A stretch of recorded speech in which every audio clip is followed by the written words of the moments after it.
It's the Conquest Sorcerer Kings week, and with a comment, you could win an amazing box set. We will choose 3 winners. One from YouTube, one from OnTableTop.com, and one from our Cult of Games members. So you guys get an extra chance to win.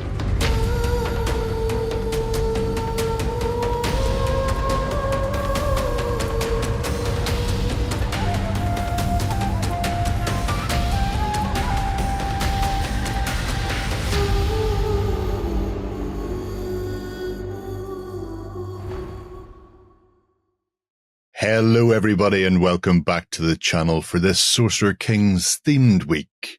I'm joined by Leo from Para Bellum, and we're going to get into the weeds with the game design for the Sorcerer Kings. So it's great to have you with us once more, Leo. Oh, thank you for having me. When you asked to have the conversation, I was very excited because there's a lot of stories and a lot of things that happened through the development of Sorcerer Kings. A lot of, let's say, important decisions that were made. And so it was a very exciting topic to talk about. Let's get right into it then. I think it was chapter 8, opened up the possibility for a new faction, and people had to vote on what that faction was going to be. And Sorcerer Kings came out on top. But with each of those 3 factions, obviously you didn't have the whole army lists planned out in detail for all of them. So people were voting based on some background and a few lines of text telling people that this is how we intend the army to play when it hits the table. How did you go from those few brief lines into concepting the whole force, and how closely have you sort of stuck to that? Was that the driving brief at the beginning of the Sorcerer Kings, or is it we want them to play as a infantry based or like cavalry based army with a bit of hit and run and ... and then that's sort of mostly still there, but things have grown and expanded and taken the army in slightly different directions than you expected originally? Yeah. So first of all, I think you're actually placing that very well, like you're positioning very well in that question. So when you're designing a faction, it takes time, right? And that means that there is a significant pass of time from early conception to the final stage. When that happens, you have to accept as a designer, things might change, things might work or not work, but also you might learn things from the process.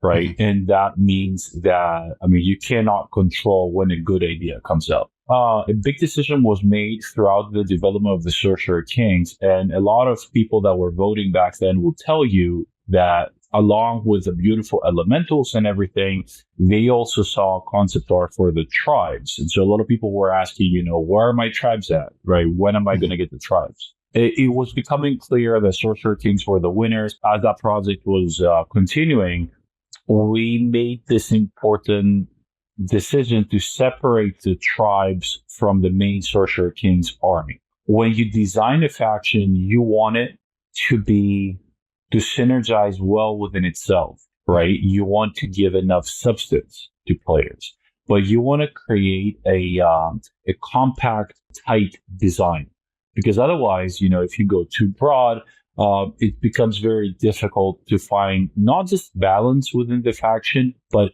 meaningful roles for everything that you're designing. So a lot of players would have seen, for example, that unlike our first factions, like the 100 Kingdoms, the Spires, and so on, we are not designing factions with that many regiments to begin with. Right, we slowly add them up in smaller thematical bunches. So when we were designing the Sorcerer Kings, we realized the following: there is the Sorcerer's Magical 4 elements part, which is what you're seeing the Sorcerer Kings to be right now, and yes, the other 2 elements are going to follow. And then there is the full-on cavalry, rapid assault, sort of like skirmishing archetype that is the tribes. The thing is, for both of these concepts to exist, they require their own characters, they're requiring their own supremacy abilities, faction special rules. That these 2 concepts are so different in nature that to have both of their faction special rules on top in the same army creates this dissonance. And so what does it mean what do rituals mean for Ox riders that are not using magic, right? Sure. It's very quickly, it creates this conflict of, let's say, why should I play my cavalry force if I cannot really play with the elemental ritual? And vice versa, or like, why should I have my Rakshasa or my Djinn or my Ifrit if I cannot really synergize with my cavalry? So even though conceptually, lore-wise, they're part of the same ecosystem, the same faction ecosystem, they have to separate mostly for game design to be more coherent. So people, they get what, their faction gets what they need to get. They get the right amount of items, the right amount of masteries that they need to play the part of the army that they've selected to play. So that was a crucial decision for the development of Sorcerer Kings, the splitting of the two. But at the same time, that enabled us to come up with concepts for the Sorcerer Kings and pieces of rules, let's say, to explore these important concepts a lot better. And the final thing is, and that is a challenge for every faction. And I would say, as a designer, I would say that this is a point of challenge for all games. That when you have a faction that has such different parts, what do you release first in terms of models? Like if during the first, let's say, couple of waves, you get a little bit of everything might as well be none of anything, right? You have to provide players with as much of a complete experience as possible when you first start coming out. So that experience and all of that thought process behind the designing of the Sorcerer Kings not only defined the development of that faction, but also made us consider some very important decisions for designs to come. Yeah, it's interesting as well because when you look at something like the Sorcerer Kings starter sets that have come out, they differ a fair bit from previous sets. You're not looking at a lot of dual kits for the infantry. Instead, that's taken over by the larger Ifrit and the Djinn that came out as well, which means you've got a very distinctive look for the infantry where you're not having to sort of tie a heavy armored infantryman and a light armored bowman onto the same sprue. So it allows the range designers, the model designers, to actually be free as well with the concepting and the build of those also. One of the things you mentioned there were the rituals. Which is obviously a big part of the Sorcerer Kings and really features how the faction plays on the tabletop. Do you want to tell us a bit about the idea behind rituals? So actually, the rituals are a very old idea in terms of like development for us. When we design Conquest, the big part that we think about is realism, if that makes sense, within the world of Conquest, right? And so we say that what is a spell during the battle? And a spell is something that might take a little bit of time to prepare, but usually it is doable within the amount of time allotted of a single activation, right? Of a single card activation. Similarly, let's say in First Blood, we look at incantations as lesser forms of spells, not because the character is less powerful, but mostly because everything happens faster. So something needs to be prepared and they just thrown out of whim. Rituals now represent this sort of magic that requires time to do, that it's not just easily doable. And that was a concept, an idea that we had a few years ago, that we wanted to somehow represent that sort of amassing of spellcasting ability, but we never got the opportunity to use it. And then, thinking of the Sorcerer Kings story and about how they bind themselves to elementals and how they amass power beyond what their human bodies could allow them to do, that actually gave us a great opportunity to bring in that sort of spellcasting system and also tie it into the command stack. Now, what is very important for us is that when we design a faction that, let's say, the Sorcerer Kings are great at doing magic, right?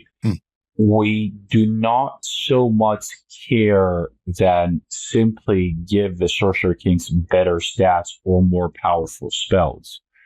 We think that when you design a faction that's truly supposed to excel at something, they should have their own mechanics on top of that system. So if you're great at hit and run tactics, let's say, you shouldn't just use existing special rules to represent that, but you should have your own way of approaching that part of the game. For us, that's very important. So, for example, you have the Dwagong that they have potent magic, but they're not holistically at the level of the Sorcerer Kings. And that is why they're strong, but at the existing spellcasting system for TLEK, as opposed to Sorcerer Kings that take that system and elevate it. So that's very important for us when designing a faction. We're not just giving you a stronger version of existing things. We want to give you a new way of approaching a part of the game. It also adds to the feel of the factions being unique or specific in that they play differently. For people at home, the ritual style of spell casting is you generate ritual markers generally by holding objectives or by doing something else. And then when you've accumulated the right amount for the spell, which actually I've noticed varies depending on the size of the game you're playing. So if you're playing the standard big 2,000 point game, then you may need more. If you're playing a smaller game, then to speed up the casting, you reduce the amount. Yeah. But then those spell cards aren't cast immediately. Once you've reached that cap, they go into your command stack and then are played during your turn when you draw that card as if it was another unit. And then that spell effect goes off, and then there's a whole trickle down set of synergies within that as well, where the next card flipped has the potential to be activated immediately if it's the right type to synergize with the ritual that's being cast. Some units within the faction as well, like the Gauls, get activations off the back of that as well. It must have been very complex to weave all of these individual components together to make it a viable way of playing the Sorcerer Kings without layering on too much complexity in the rules or making it too overpowered, I suppose, that it does too much too quickly when you finally get it off. Yeah, so like I said, the Sorcerer Kings were a learning curve, had a learning curve even for us designing it. So a couple things. One is it forced us to really re-explore how to communicate the concept. So, for example, when we released the Sorcerer Kings, a lot of people have questions over rituals. So that prompted us to start to take a step back, take the ritual mechanic and re-explain it. And for example, for a while now, at the very end of every faction's army list, we have what we call, let's say, this a page where it we call it story language. Right. So it explains what your faction does, like in bullet points. And it explains, let's say, how some very, how a complicated mechanism would work in the game. First of all, we learned a lot by simplifying the language and being more concise, because that's a skill that we are constantly trying to develop ourselves, right? And also have that secondary, let's say, layer of explanations. So we realized complexity is okay, but there's a certain threshold to it. And there's ways to, when you're making something, let's say, more easier to understand, you leave more room for complexity, which you can build back up. But the way that we design these things is that, and that goes for every faction, is that we sit down and we ask ourselves, what's the story of this faction? And I don't just mean about what's the grand lore. I mean that based on the lore of the faction, how would these individuals approach combat? Like if you are a Sorcerer King and you send out your soldiers somewhere, how would you approach conflict? And we find that if this makes sense in the lore first, it will make sense in the game.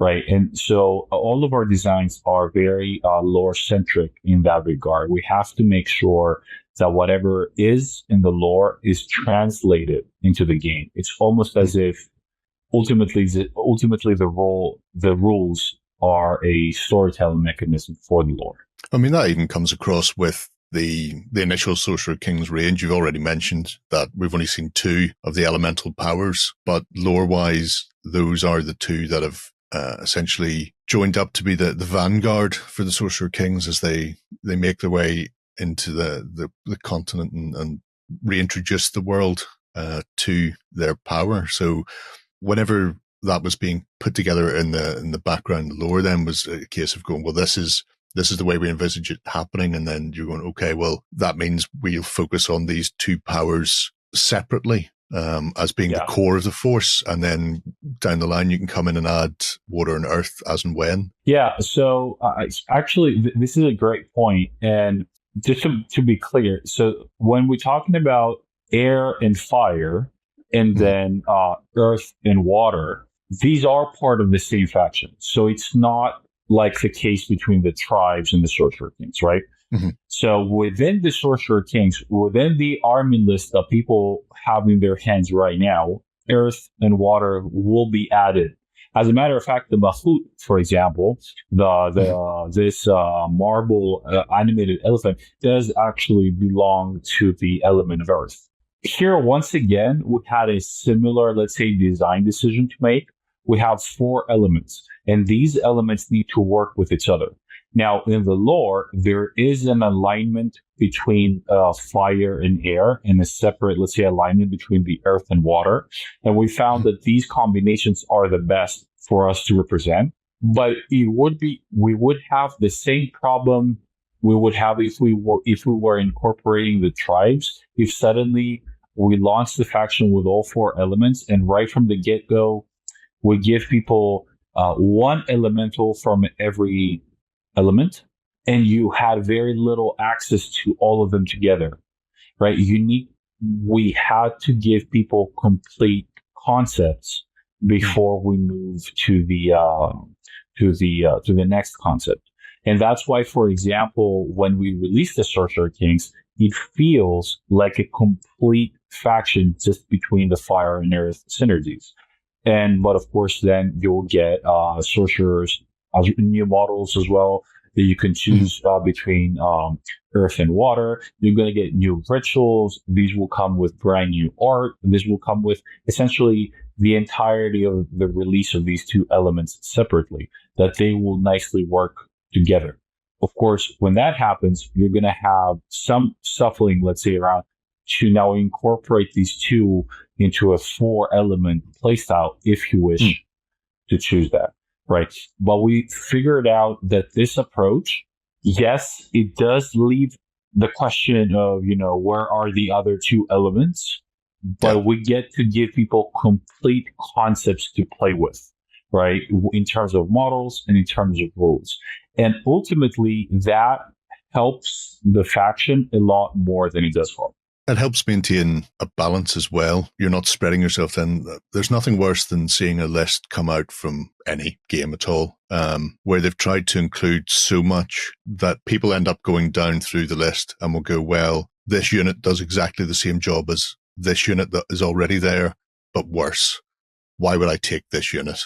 I think there's a problem with overloading or oversaturating too quickly by dividing them out and going, well, here's half of the elements up front. You've got the time for people to learn the faction, see how they develop their own play style with what they currently have. And then when the other things come down the line in the future, then they can go, well, that would be a good supplement because I'm not really using the Rakshasa to its full potential, but maybe this earth elemental or whatever it happens to be will be better from my personal play style or the opponent I currently face, because some people will play the same person continuously and then you get a sort of a meta block, if you will, because you're always facing the same opponent. They know your army, you know their army, and you get into the fix of, well, he knows I've got this, therefore he will bring that.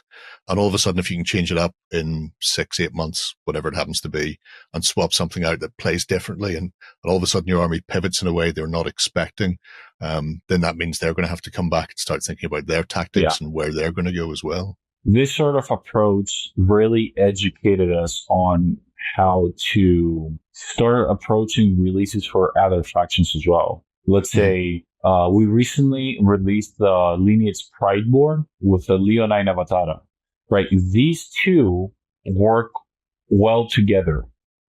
And they work well together because they were, so that the Leonine were redesigned and the Prideborn were designed together. So along with the Centaur Avatar, we could create this full little concept to present to people. And we found that these sort of little themes, when releasing together, add an amount of depth or expand the factions in ways much greater than the sum of their parts. So this is a way of releasing that has really been working so far. And it's much better than just giving you, let's say, one regiment every however long and just trickle things in. We can now say, this is your faction that you're playing. Great. Here's this complete set that I have to give you to expand your opportunities, to expand your game style, to essentially expand your experience with that faction.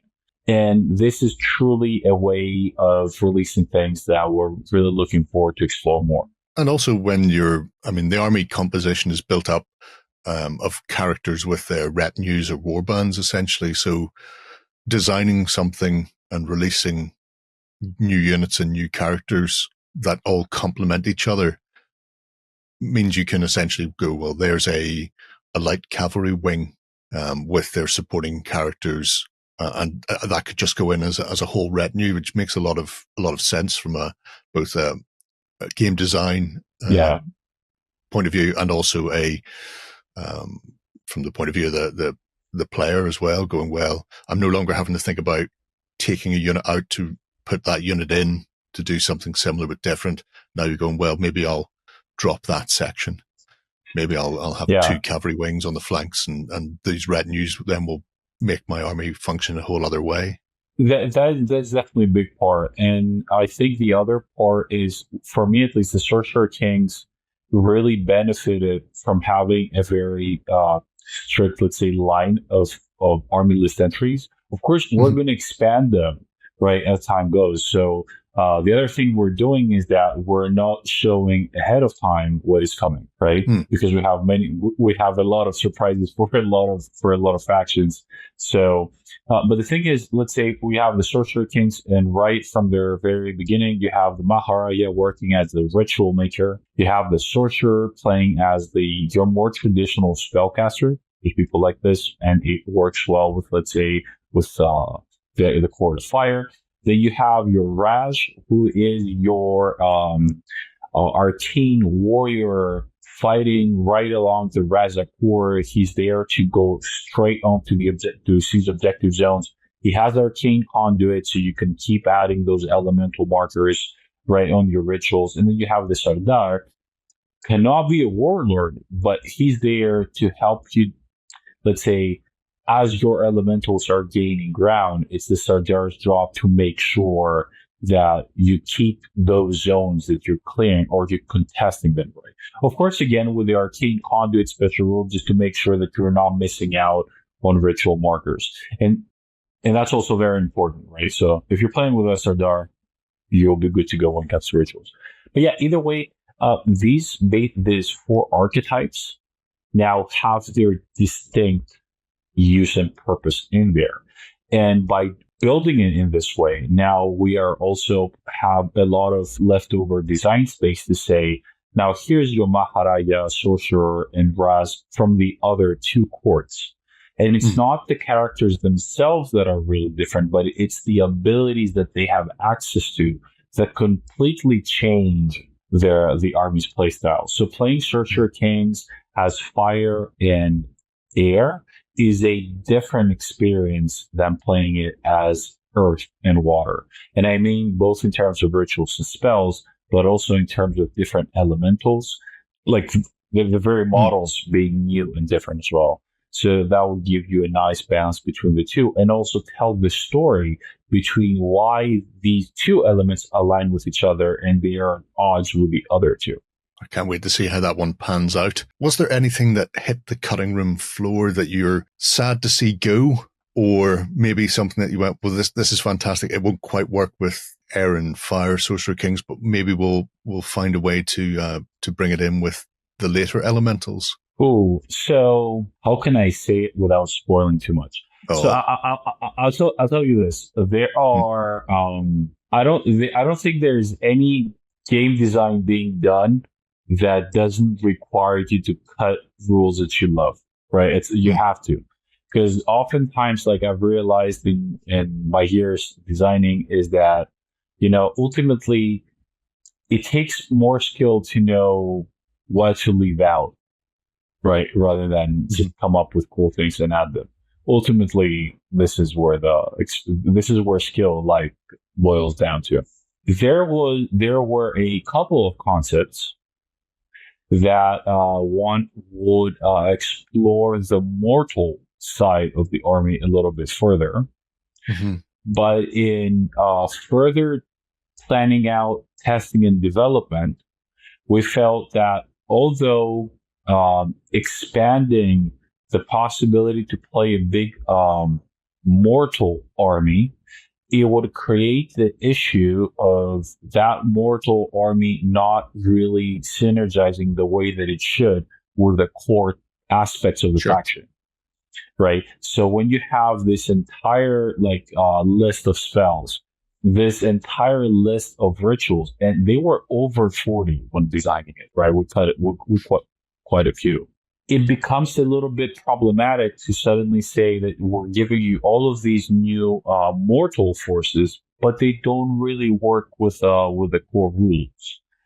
So, however, at the same time, we did see that their rules, the archetypes, or let's say the abilities that they would bring into the game were useful. So they would, let's say, we would get inspired by these rules to now, let's say, create elementals that would do similar things.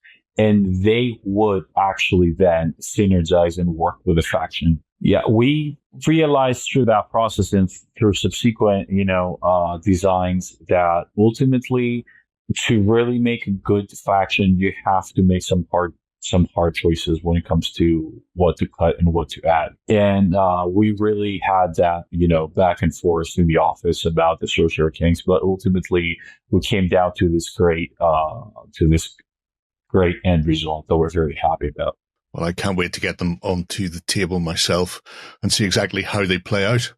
I believe I'll be throwing them up against Shay, who's going to be using the city-states, which seems fairly appropriate in the grand scheme of things. There might even be, since you have Sorcerer Kings and City-States, there might even be, a narrative campaign pack that might interest you as well. Be very handy if that was the thing. And we didn't plan that, actually. If people have any questions, please feel free to drop them below. Check out the channel for the other Sorcerer Kings themed week content, and we'll see you again very shortly. Thanks for your time, Leo. It's the Conquest Sorcerer Kings week, and with a comment, you could win an amazing box set. We will choose 3 winners. 1 from YouTube, 1 from OnTableTop.com, and 1 from our Cult of Games members. So you guys get an extra chance to win. Go ahead and check out our other content on screen now. And while you're at it, why not hit subscribe and remember to ding our dong. Go on, you know you want to click it. Go on.